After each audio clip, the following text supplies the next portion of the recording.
আমিন একটা নির্দেশ দিয়েছি। এই নির্দেশ কি? নির্দেশ হলো ইউসাব্বিহু লিল্লাহি মা ফিস সামাওয়াতি ওয়া মা ফিল আরদ। ওরা সর্ব অবস্থায় আমি রব্বুল আলামিনের জিকির করে। তুমি যখন একটা পশুর দিকে তাকাও, একটা চতুষ্পদ প্রাণীর দিকে তাকাও, তোমার কাছে মনে হয় এই চতুষ্পদ প্রাণী চার পা দিয়ে হাঁটে। না না না, আমি রব্বুল আলামিন ওকে রুকু অবস্থায় আমার জিকিরের মধ্যে লাগায় রাখছি। তুমি যখন একটা গাছের দিকে তাকাও, তোমার কাছে মনে হয় গাছটা মনে হয় খালি খালি দাঁড়ায় রয়েছে। না না না, রব্বুল আলামিন বলেন ওই গাছটা কিয়াম অবস্থায়, দাঁড়ানো অবস্থায় আমি রব্বুল আলামিনের জিকিরের মধ্যে মশগুল। তুমি যখন একটা সাপের দিকে তাকাও, একটা পিঁপড়ার দিকে তাকাও, একটা বিচ্ছুর দিকে তাকাও, তোমার কাছে মনে হয় জমিন থেকে শুধুমাত্র চলতেছে। রব্বুল আলামিন বলেন বান্দা না না, ও যখন জমিনের সঙ্গে মিশে মিশে চলতেছে, মানে ও সিজদা অবস্থায় আমি রব্বুল আলামিনের তাসবিহ পড়ার মধ্যে লিপ্ত। ইউসাব্বিহু লিল্লাহি মা ফিস সামাওয়াতি ওয়া মা ফিল আরদ। আসমান এবং জমিনের মধ্যে যত মাখলুক আমি রব্বুল আলামিন সৃষ্টি করছি, সমস্ত মাখলুককে আমি রব্বুল আলামিন আমার জিকিরের মধ্যে লাগায় রাখছি। কিন্তু মজার কথা হলো দুনিয়ার কোন মাখলুককে রব্বুল আলামিন স্মরণ করেন না, দুনিয়ার সমস্ত মাখলুক রব্বুল আলামিনকে স্মরণ করেন। দুনিয়ার মাছ রব্বুল আলামিনকে স্মরণ করেন, গর্তের মধ্যে পিপিলিকা রব্বুল আলামিনের জিকির করেন, গাছ দাঁড়ায় দাঁড়ায় আল্লাহ পাকের জিকির করেন, সমুদ্রের মধ্যে হাজার লক্ষ প্রাণী রব্বুল আলামিনের জিকির করেন। কিন্তু আল্লাহ কারো জিকির করেন এমন কোনো কথা নাই। কিন্তু মানুষকে রব্বুল আলামিন বলেন ফাজকুরুনি আযকুরুকুম, ফাজকুরুনি আযকুরুকুম। ও দুনিয়ার মুসলমান ইমানদার, দুনিয়ার কোন বান্দা যদি আমি রব্বুল আলামিনকে স্মরণ করে, আমি রব্বুল আলামিনের জিকির করে, আমি রব্বুল আলামিনকে আল্লাহ বলে ডাক দেয়, আমি রব্বুল আলামিন সঙ্গে সঙ্গে ওর জিকিরের মধ্যে লাগা যায়। আমি রব্বুল আলামিন সঙ্গে সঙ্গে ওর ডাকে সাড়া দেই। এই জন্য আপনারা ঘটনা শুনছেন, 80 বছরের কাট্টা কাফের সব সময় শুধুমাত্র সনম সনম বলে ডাকছিল। সনম সনম ডাকতে ডাকতে ডাকতে ডাকতে একটা সময় তার জবান থেকে বের হয়ে গেছে সমাদ। আল্লাহ পাক রব্বুল আলামিন সঙ্গে সঙ্গে ওকে ডাক দিয়া বলছেন লাব্বাইকা ইয়া আব্দি, এ বান্দা তুই আমাকে কেন ডাক দিয়েছো? এখান থেকে বোঝা যায় দুনিয়ার সমস্ত মাখলুক আল্লাহ পাক রব্বুল আলামিনের জিকির করে, কিন্তু আল্লাহ পাক কারো জিকির করেন না। কিন্তু দুনিয়ার কোন মাখলুক, দুনিয়ার কোন মানুষ যদি আল্লাহ পাক রব্বুল আলামিনকে আল্লাহ বলে ডাক দেয়, সঙ্গে সঙ্গে আল্লাহ পাক রব্বুল আলামিন বান্দার ডাকে সাড়া দেন। হাদিসে কুদসির মধ্যে রাসূলুল্লাহ সাল্লাল্লাহু আলাইহি ওয়াসাল্লাম বলেন ইযা যাকারানি ফি নাফসি যাকারতু ফি নাফসি। আল্লাহ পাক রব্বুল আলামিন হাদিসে কুদসির মধ্যে বলেন দুনিয়ার কোন মুসলমান যদি অন্তরে অন্তরে দিলে দিলে আমি রব্বুল আলামিনকে স্মরণ করে, যাকারতু ফি নাফসি, আমি রব্বুল আলামিন আমার কুদরতি দিলের মধ্যে ওই বান্দাকে স্মরণ করি। ওয়া ইযা যাকারানি ফি মাজলিসিন যাকারতুহু ফি মাজলিসিন খায়রিন মিনহু। বান্দা যখন কোন মজলিসের মধ্যে আমি রব্বুল আলামিনকে স্মরণ করে, আমি রব্বুল আলামিন ওই বান্দাকে তার থেকে উত্তম মজলিস ফেরেশতাদের মজলিসের মধ্যে আমি রব্বুল আলামিন তাকে স্মরণ করি। বুঝা গেল দুনিয়ার কোন মাখলুক যদি আল্লাহ পাককে স্মরণ করেন, আল্লাহ যে তাকে স্মরণ করেন এমন কোনো গ্যারান্টি নাই। কিন্তু মানুষকে বলছেন মানুষ তুই যদি আমাকে ডাক দাও, আমি রব্বুল আলামিন সঙ্গে সঙ্গে তোর ডাকে সাড়া দেই। জিকিরের 3 নম্বর ফজিলত, দুনিয়ার মানুষ যখন জিকির করে, রাসূলুল্লাহ সাল্লাল্লাহু আলাইহি ওয়াসাল্লাম বলেন ইন্না লিল্লাহি মালাইকাতান তাওয়াফিন। দুনিয়ার মধ্যে আল্লাহ পাক রব্বুল আলামিন কিছু ফেরেশতাদেরকে নিযুক্ত করে রাখছেন, ইয়ালতামিসুনা আহলাজ যিকরি ফিল আরদ। দুনিয়ার মধ্যে তারা জিকিরকারী বান্দাকে তালাশ করতে থাকে। দুনিয়ার মধ্যে জিকিরকারী বান্দাকে তালাশ করতে থাকে। তালাশ করতে করতে হঠাৎ এক জায়গায় গিয়ে পাওয়া যায় তারা আল্লাহ পাকের জিকিরের মধ্যে মশগুল। ফাইদা ওয়াজাদুহুম, যখন তারা আল্লাহ পাকের জিকিরকারী বান্দাদেরকে পায়, তানাদাও, তখন তারা একজন আরেকজনকে ডাক দিয়া বলে হালুম্মু ইলা হাজাতিকুম, জিকিরকারী বান্দা পাওয়া গেছে, তোমরা তোমাদের কাজে লেগে যাও। ফেরেশতাদের কি কাজ? হাদিসের শব্দ রাসূলুল্লাহ সাল্লাল্লাহু আলাইহি ওয়াসাল্লাম বলেন ওই ফেরেশতারা যখন জিকিরকারী বান্দাদেরকে পায়, তখন তারা ডাক দিয়া বলে হালুম্মু ইলা হাজাতিকুম ফায়াহুফুনাহুম ইলা সামাইদ দুনিয়া। যখন জিকিরকারী বান্দাকে পায় তখন তারা বেষ্টন করে নেয়, জিকিরকারী বান্দাদেরকে বেষ্টন করে আসমান পর্যন্ত, আল্লাহ পাকের আরশে আজিম পর্যন্ত তাদেরকে বেষ্টন করে নেয়। ফায়াসআলুহুম রাব্বুহুম রব্বুল আলামিন ফেরেশতাদেরকে জিজ্ঞেস করে, আমার দুনিয়ার জমিনের মধ্যে কি আমার বান্দাকে কি অবস্থায় পেয়েছো? তখন তারা আল্লাহ পাকের সামনে বলে, আল্লাহ আপনার জিকির অবস্থায়, আপনার তাসবিহ পড়া অবস্থায়, আপনার কোরআনের আলোচনা অবস্থায়, অথবা আপনার কোরআনের আলোচনা শোনা অবস্থায় পাওয়া গেছে। রব্বুল আলামিন তাদেরকে জিজ্ঞেস করে, ওরা যে আমাকে ডাকতেছে অথবা আমার আলোচনা শুনতেছে, কারণটা কি? ওরা কি আমাকে দেখছে নাকি? তখন ফেরেশতারা বলে যে, আল্লাহ আপনাকে তো দেখে নাই। আল্লাহ পাক আবার জিজ্ঞেস করেন, ওরা যদি আমাকে দেখতো তাইলে কি পরিমাণ ডাকতো? আল্লাহ তো জানেন, শুনতে চান। ওরা যদি আমাদেরকে ডাকতো তাইলে কি পরিমাণ ডাকতো? ফেরেশতারা বলে, আল্লাহ ওরা যদি আপনাকে দেখতো তাইলে তো ডাকতে ডাকতে আপনার পাগল হয়ে যাইতো। তখন আল্লাহ পাক জিজ্ঞেস করেন, মিম্মা ইয়াতাআওয়াজুন, ওরা আমার কাছে কি চায়? ওরা কি থেকে পানা চায়? তখন ফেরেশতারা বলে যে, আল্লাহ মিনান নার, ওরা তো জাহান্নাম থেকে পানা চায়। আমার কাছে কি চায়? ফেরেশতারা বলে, আল্লাহ আপনার জান্নাত চায়। রব্বুল আলামিন দ্বিতীয়বার আবার প্রশ্ন করেন, ওরা আমার কাছে জান্নাত চায়, কারণ কি? ওরা আমার জান্নাত দেখছে কিনা? ফেরেশতারা বলে যে, আল্লাহ আপনার জাতের কসম, আপনার সত্তার কসম, মা রাআউহা, ওরা আপনার জান্নাত দেখে নাই। আল্লাহ পাক তখন জিজ্ঞেস করেন, ওরা যদি আমার জান্নাত দেখতো তাইলে কি করত? তখন ফেরেশতারা উত্তর দেয়, আল্লাহ যদি আপনার জান্নাত জাহান্নাম দেখতো, ওরা জান্নাত থেকে, জান্নাত কামনা করার জন্য, জাহান্নাম থেকে বাঁচার জন্য ওরা দুনিয়ার মধ্যে ছটফট করতে থাকতো, পাগলের মতো হয়ে যাইতো। তখন আল্লাহ পাক রব্বুল আলামিন ফেরেশতাদেরকে সাক্ষী রাইখা বলেন, উশহিদুকুম, ও ফেরেশতারা তোদেরকে সাক্ষী রাইখা বলতেছি, কদ গফারতু যামবাহুম, আমি রব্বুল আলামিন ওই জিকিরকারী বান্দাদের সমস্ত গুনাহ মাফ করে দিলাম। তো যারা দুনিয়ার মধ্যে জিকিরকারী হয়, প্রথম ফায়দা হলো তাদের দিলের সাথে আল্লাহ পাকের মহব্বত তৈরি হয়, আর সর্বশেষ ফায়দা হলো আল্লাহ পাক রব্বুল আলামিন তাদের জিন্দেগীর মধ্যে গুনাহ থাকলে একদম গুনাহ মিটাইয়া তাকে নিষ্পাপ বানায়া দেয়। এজন্য যদি আল্লাহ পাকের মহব্বত পাইতে হয়, প্রথম ঔষধ কি বললাম? আজকে থেকে জিকির বাড়াইতে হবে। রাজি আছি ইনশাআল্লাহ? বরিশাল থেকে আসার পরে লম্বা আলোচনা করার পরে যদি কোনো আমল এখানে তৈরি না হয়, আমাদের মধ্যে কোনো ধরনের পরিবর্তন না হয়, এই মাহফিলের কোনো দাম নাই, এই মাহফিলের কোনো ফায়দা নাই। এজন্য আজকে থেকে একটা আমল ধরেন, আজকে থেকে এই ছোট্ট একটা তাসবিহ হাতের মধ্যে রাখেন, ছোট্ট একটা তাসবিহ রাখেন। আমার যুবক ভাইরা যারা সারাদিন হাতের মধ্যে মোবাইল রাখো, তোমাদের কাছে ছোট্ট একটা অনুরোধ করি, আজকে থেকে মোবাইলটা পকেটের মধ্যে রাখো, হাতের মধ্যে একটা তাসবিহ রাখো। বলতে পারো, হুজুর মানুষ তো আমাকে মৌলবী বলবে, মানুষ তো আমাকে সুফি বলবে। আরে দুনিয়ার মানুষ সুফি যদি তোমাকে বলে, তো ভালো কথাই বললো। দুনিয়ার মানুষ যদি তোমাকে মৌলবী বলে, আল্লাহওয়ালা বলে, এটা তো আল্লাহর সঙ্গে তোমার সম্পর্ক সে সাক্ষী দিল, তাহলে সমস্যা কি? যদি কোনো মানুষ বলে যে সুফি, দরবেশ, আল্লাহওয়ালা, বুজুর্গ, এর মানে কি? ও সাক্ষী দিল যে আল্লাহর সঙ্গে আমার কি আছে? সম্পর্ক আছে। কিয়ামতের দিন রব্বুল আলামিন যদি আমাকে জাহান্নাম দিয়ে দেন, আমি রব্বুল আলামিনকে বলতে পারবো যে আল্লাহ আপনার জিকিরের জন্য তাসবিহ হাতে নিছিলাম, আপনাকে ডাকার জন্য হাতে তাসবিহ নেওয়ার কারণে মানুষ আমাকে মৌলবী বলছে, মানুষ আমাকে সুফি বলছে, দরবেশ বলছে।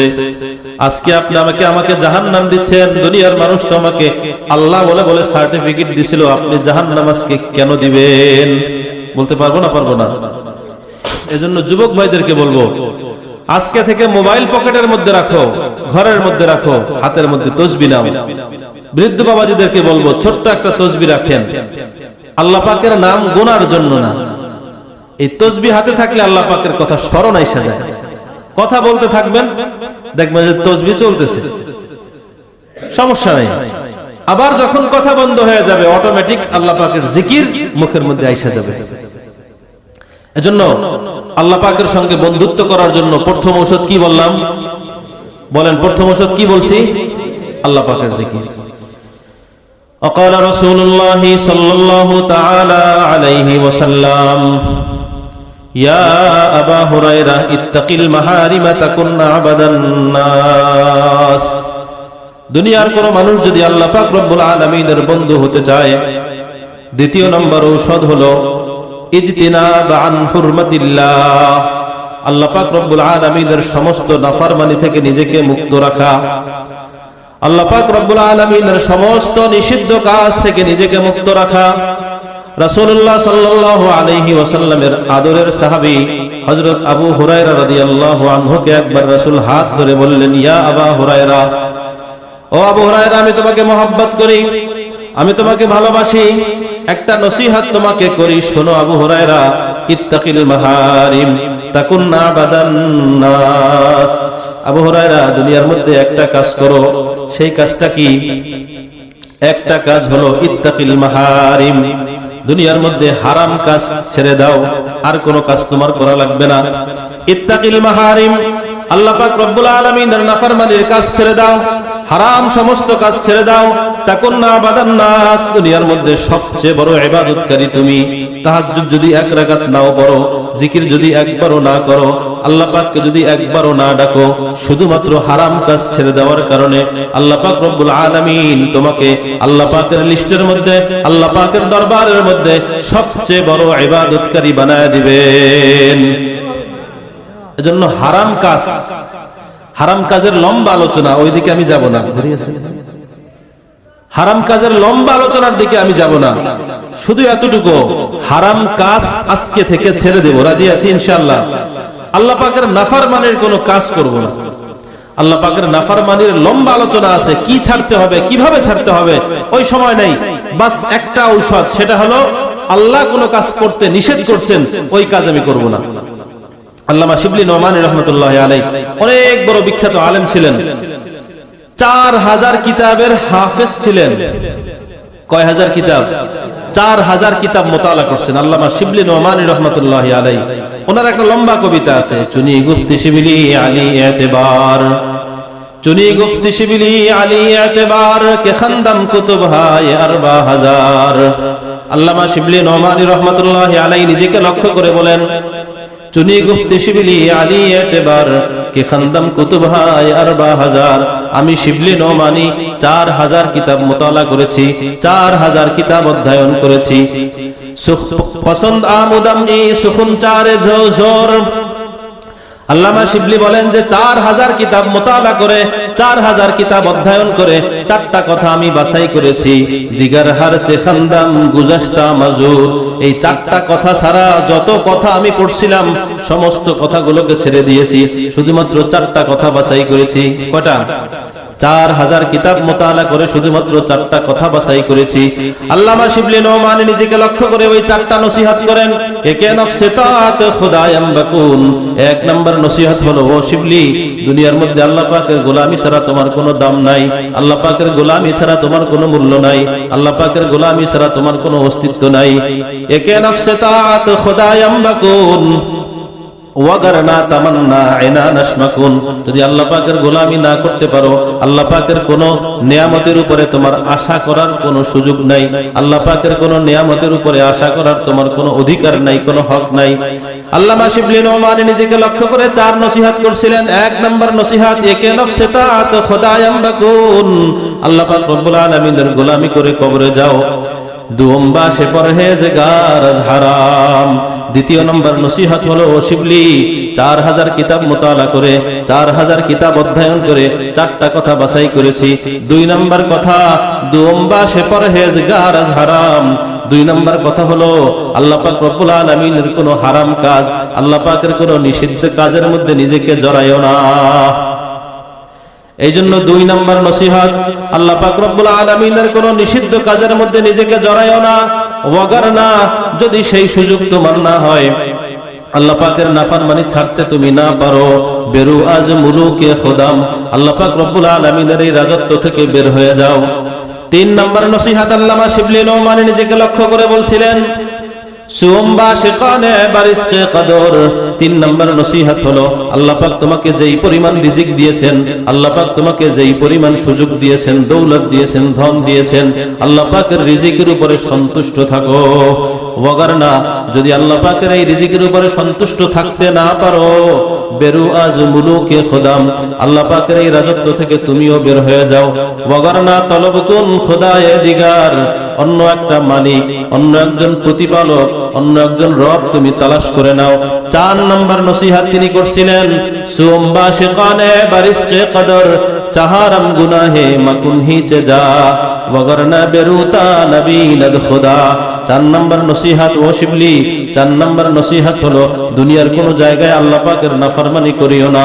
ওগরনা, যদি দুনিয়ার মধ্যে তোমার নাফরমানি করতেই মনেই চায়, বেরু আজ মুলুকে খুদাম, আল্লাহ পাক রব্বুল আলামিনের রাজত্ব থেকে বের হয়ে যায় অন্য একটা জায়গায় আল্লাহ পাকের নাফরমানি করো।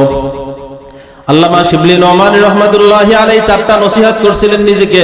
এর মধ্যে দ্বিতীয় নসিহত হলো আল্লাহ পাকের কোনো হারাম কাজে যুক্ত হওয়া যাবে না। এজন্য আমি শুরুতে বলছিলাম থানবী রহমাতুল্লাহি আলাইহি 4টা ঔষধ দিবেন। 1 নম্বর ঔষধের নাম হলো জিক্রুল্লাহ। 2 নম্বর ঔষধ হলো ইজতিনাব আন হুরমাতিল্লাহ, আল্লাহ পাক রব্বুল আলামিনের কোনো নাফরমানির কাজ করা যাবে না। 3 নম্বর নসিহতগুলো শেষ করে দিব, ঔষধগুলো শেষ করতেছি। 3 নম্বর ঔষধ ইত্তিবাউ সুন্নতি রাসূলিল্লাহ।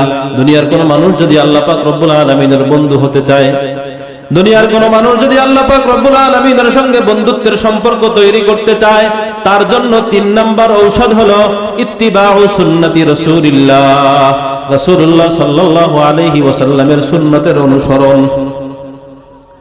3 নম্বর ঔষধ কি বলছি? রাসূলুল্লাহ সাল্লাল্লাহু আলাইহি ওয়াসাল্লামের সুন্নতের অনুসরণ। কারণ সুন্নাত ছাড়া দুনিয়ার কোন মানুষ আল্লাহ পাকের বন্ধু হতে পারে না। সুন্নতের গুরুত্ব বলার সময় নাই, শুধু এতটুকু বলি সুন্নতের গুরুত্ব কেন। কারণ দুনিয়ার মধ্যে আল্লাহ পাক রব্বুল আলামিন সবচেয়ে বেশি ভালোবাসেন তার হাবিব মুহাম্মদুর রাসূলুল্লাহ সাল্লাল্লাহু আলাইহি ওয়াসাল্লামকে। আর ভালোবাসার মানুষের রঙে যদি রঙিন হয়, তার প্রতিও ভালোবাসা তৈরি হয়। আপনার ছেলের শরীরের মধ্যে যেই রঙের কাপড়, এই রঙের কাপড় যদি আরেকজনকে দেখেন, তাকেও একটু ভালো লাগে। আপনার মহব্বতের মানুষের শরীরের মধ্যে যেই রঙের কাপড়, যেই ঢঙের কাপড়, যেই ডিজাইনের কাপড়, এই ডিজাইন যেইখানে দেখেন, সে তার মধ্যেও একটা ভালোবাসা তৈরি হয়। এই জন্য আল্লাহ পাক রব্বুল আলামিন দুনিয়ার মধ্যে সবচেয়ে বেশি ভালোবাসেন তার হাবিব মুহাম্মদুর রাসূলুল্লাহ সাল্লাল্লাহু আলাইহি ওয়াসাল্লামকে। দুনিয়ার কোন মানুষ যদি মুহাম্মদুর রাসূলুল্লাহর রঙে রঙিন হয়, আল্লাহ পাক রব্বুল আলামিন তাকেও তার মাহবুব বান্দা বানায় নেন। রব্বুল আলামিন কোরআনের মধ্যে বলেন, কুল ইন কুনতুম তুহিব্বুনাল্লাহ ফাত্তাবিউনি ইউহিব্বুকুমুল্লাহ। হাবিব আমার, দুনিয়ার মানুষকে জানায় দেন, দুনিয়ার কোন মানুষ যদি আমি রব্বুল আলামিনের বন্ধু হইতে চায়, দুনিয়ার কোন মানুষ যদি আমি রব্বুল আলামিনের মাহবুব বান্দা হইতে চায়, আমি রব্বুল আলামিনের সঙ্গে সরাসরি কথা বলা যায় না, আমি রব্বুল আলামিনকে সরাসরি দেখা করা যায় না, আমি রব্বুল আলামিনকে সরাসরি কেউ দেখতে পারে না।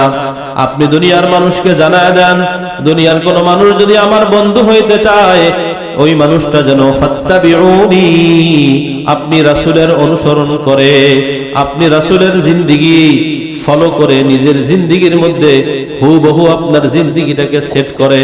দুনিয়ার কোন মানুষ যদি তার জিন্দেগির মধ্যে আপনি রাসূলের জিন্দেগিকে ফলো করতে পারে, আপনি রাসূলের জিন্দেগিকে সেট করতে পারে, আপনি তাদেরকে জানায় দেন ইউহিব্বুকুমুল্লাহ, আমি রব্বুল আলামিন ওই মানুষগুলোকে আমার মাহবুব আর প্রিয় বান্দা বানায় নিব। তো আল্লাহ পাকের বন্ধু হওয়ার 3 নম্বর ঔষধ পাইলাম কি? সুন্নতের উপরে অনুসরণ। দুনিয়ার কোন সুন্নাত যেন আমার থেকে না ছুটে, আজকে থেকে নিয়ত করতে হবে, পাক্কা নিয়ত। আচ্ছা, সুন্নাত মানতে গেলে খুব কষ্ট হয় নাকি? টাকা পয়সা খরচ হয়? মনে করেন আজকে আপনি এখান থেকে উঠে বাড়ি যাবেন, যাওয়ার সময় হাঁটতে হাঁটতে যাবেন। রাসূল যখন হাঁটতেন কিভাবে হাঁটতেন? রাস্তার ডান দিক দিয়ে হাঁটতেন। রাসূল যখন হাঁটতেন কাউকে দেখলে কি করতেন? সালাম দিতেন। ঘরের মধ্যে যখন ঢুকতেন বিবি সাহেবদেরকে দেখলে বিবি সাহেবদের সঙ্গে সর্বপ্রথম সালাম দিয়ে কথা বলতেন, হাসি মুখে কথা বলতেন। ঘরের মধ্যে গিয়ে বাচ্চাটাকে আদর করে কোলে নিবেন, এই নিয়তে নিবেন যে রাসূল যখন ঘরে ঢুকতেন ছোট বাচ্চাদেরকে আদর করে কোলে নিতেন, এটা রাসূলের সুন্নাত। কারো সঙ্গে দেখা হলে মুস্কি হেসে কথা বলবেন, এই নিয়তে বলবেন যে রাসূল যখন কারো সঙ্গে দেখা হতো মুস্কি হেসে কথা বলতো, এটা রাসূলের সুন্নাত। ঘুম থেকে উঠবেন, মেসওয়াক করে ওযু করবেন, রাসূলের সুন্নাত। মসজিদে আসবেন, ডান পা দিয়ে প্রবেশ করবেন, রাসূলের সুন্নাত। মসজিদে ঢোকার পর আবার যখন 2 রাকাত তাহিয়াতুল মসজিদ পড়বেন, তাহিয়াতুল ওযু পড়বেন, নিয়ত করবেন রাসূল মসজিদে ঢুকে 2 রাকাত তাহিয়াতুল ওযু পড়তেন, তাহিয়াতুল মসজিদ পড়তেন, এটা সুন্নাত। এইভাবে জিন্দেগীর প্রত্যেকটা কাজ, নিজের কাজ নিজে করবেন।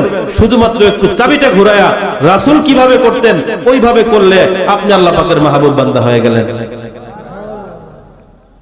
ছোট্ট একটা উদাহরণ দিব রাসূলের সুন্নাতের গুরুত্ব কেন।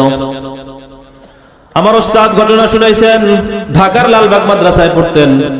ঢাকার লালবাগ মাদ্রাসায় পড়াকালীন পাশের এলাকার একটা লোক ছিল, মাঝে মাঝে মসজিদের মধ্যে নামাজ পড়তে আসতো। তো একদিন শুক্রবার ওই এলাকার লোকটা আমার ওস্তাদকে বলতেছে, বাবা আজকে একটু আমার বাসায় দাওয়াত, তুমি আমার বাসায় যাবা। কেন? দুপুরের দাওয়াত খাওয়ার জন্য। আমার ওস্তাদকে ওই লোক বাসায় নিয়ে গেছে। দুপুরে খাবার দাবার খুব যত্ন করে খাবার দাবার খাওয়ায় সন্ধ্যার সময় যখন মাদ্রাসায় পাঠাবে, তখন ঘর থেকে ঘরের যে কাকি ছিল, যে আন্টি ছিল, উনি ডিম সিদ্ধ করে দিছেন, বাদাম ভেজে দিছেন, চাল ভেজে দিছেন। আমার ওস্তাদ বাদাম ভাজা, চাল ভাজা, সিদ্ধ ডিম নিয়ে মাদ্রাসায় চলে আসতেন। পরের শুক্রবার আবার ওই লোক হাজির, বাবা আমার বাসায় যাবা। তো আবার তার বাসায় গেছেন। আবার খাওয়া দাওয়ার পরে সন্ধ্যাবেলায় যখন বাড়ি থেকে ঘর থেকে ফিরতেছেন, 100 টাকা হাতের মধ্যে দিয়ে দিছেন, বাদাম ভেজে দিছেন, চাল ভেজে দিছেন, ঘরের মধ্যে খাবার দাবার যা ছিল পিঠা বানায় ওই ছেলেটাকে দিয়ে দিছেন। একবার, দুইবার, তিনবার যখন হয়েছে, চতুর্থ শুক্রবার আমার ওই ওস্তাদ ওই আঙ্কেলকে জিজ্ঞেস করছে, আঙ্কেল আপনি আমাকে বারবার দাওয়াত দেন, মাদ্রাসায় তো বহু ছাত্র আছে, আমাকে বারবার দাওয়াত দেওয়ার কারণটা কি? কয়, বাবা এটা তুমি তোমার আন্টির কাছে গিয়ে জিজ্ঞেস করো, তোমার কাকির কাছে গিয়ে জিজ্ঞেস করো। আজকে যখন সন্ধ্যাবেলা খাবার দাবারের পরে যখন মাদ্রাসায় ফিরতেছে, তখন আন্টিকে জিজ্ঞেস করে, আন্টি আপনার সঙ্গে একটু কথা বলতে চাই। বাবা বলো কি কথা? আঙ্কেল প্রতি সপ্তাহে আমাকে দাওয়াত দেন, ভালো কথা, আমি মাদ্রাসার ছাত্র, হয়তো মাদ্রাসার ছাত্রদের প্রতি আপনাদের টান আছে, কিন্তু আমি ছাড়া তো মাদ্রাসায় বহু ছাত্র আছে, আমাকে প্রতি সপ্তাহে দাওয়াত কেন দেন? দাওয়াত দেন, ভালো কথা। সন্ধ্যাবেলায় যখন মাদ্রাসার দিকে যাই, আপনি আমার জন্য রাতভর পিঠা বানান, আমার জন্য চাল ভাজেন, বাদাম ভাজেন, ডিম সিদ্ধ করে দেন, কারণটা কি একটু জানতে চাই। ঘর থেকে মহিলায় আজকে জবাব দিচ্ছে, বাবা এটা তোমার কাছে বলতে চাইছিলাম না, কিন্তু আজকে যখন জিজ্ঞেস করেই ফেলছো, তোমার কাছে লুকানোর কোনো সুযোগ নাই। বাবা আজ থেকে 11 বছর আগে তোমার মতো আমার একটা সন্তান ছিল, নাম ছিল আহমদ। আমার ওই আহমদ আসছে 11 বছর আগে হারায় গেছে। কোথায় গেছে আমরা খুঁজে পাই না। 2 বছর, 3 বছর, 4 বছর, 5 বছর, 7 বছর পর্যন্ত ওকে খুঁজছি, ওর কোনো হদিস পাওয়া যায় না, কোথায় হারায় গেছে। আমার ছেলেটা দুনিয়াতে জীবিত আছে না নাই আমরা কেউ জানি না। একদিন তোমার আঙ্কেল আমার কাছে আইসা বলল, আমাদের আহমদের মতো একটা ছেলেকে মসজিদের মধ্যে দেখা যায়। আমাদের আহমদ যেইভাবে নামাজ পড়তো, ছেলেটা ওইভাবে নামাজ পড়ে। আমাদের আহমদ যেইভাবে কথা বলতো, ছেলেটা ওইভাবে কথা বলে। আমাদের আহমদের চেহারার সঙ্গে ছেলেটার চেহারার কিছুটা মিল আছে। ও যখন নামাজ পড়ে আমার কাছে মনে হয় আমার আহমদ মনে হয় নামাজ পড়তেছে। ও যখন হেঁটে যায় আমার কাছে মনে হয় আমার আহমদ মনে হয় হাঁটতেছে। তোমার আঙ্কেল যেই দিন আমাকে বলছে, ওই দিন আমি তোমার আঙ্কেলকে বলছিলাম ওই ছেলেটাকে দাওয়াত দিয়া বাসায় নিয়ে আসবেন। তুমি যেই দিন আমার বাসায় আসছো, আমি দরজার ফাঁকা দিয়া পর্দা সরাইয়া তোমার চেহারার দিকে তাকায়া আমার কাছে মনে হয়েছে তুমি আমার আহমদের প্রতিচ্ছবি। আমার আহমদ দুনিয়ায় নাই, কিন্তু তোমার চেহারার সঙ্গে আমার আহমদের চেহারার মিল আছে। এরপরে যেই দিন তুমি আমার বাসায় আসো, আমি সারা রাত ঘুমাই না, তোমার জন্য জেগে জেগে পিঠা বানাই, তোমার জন্য চাল ভাজি, বাদাম ভাজি। কেন জানো নাকি? সারা রাত তোমার জন্য আমি এই জাগ্রত থাকি, আর আমি আমার আহমদের কথা স্মরণ করি। আমার আহমদ যদি আজকে মাদ্রাসায় পড়তো, আমি ওর জন্য বাদাম ভাজতাম।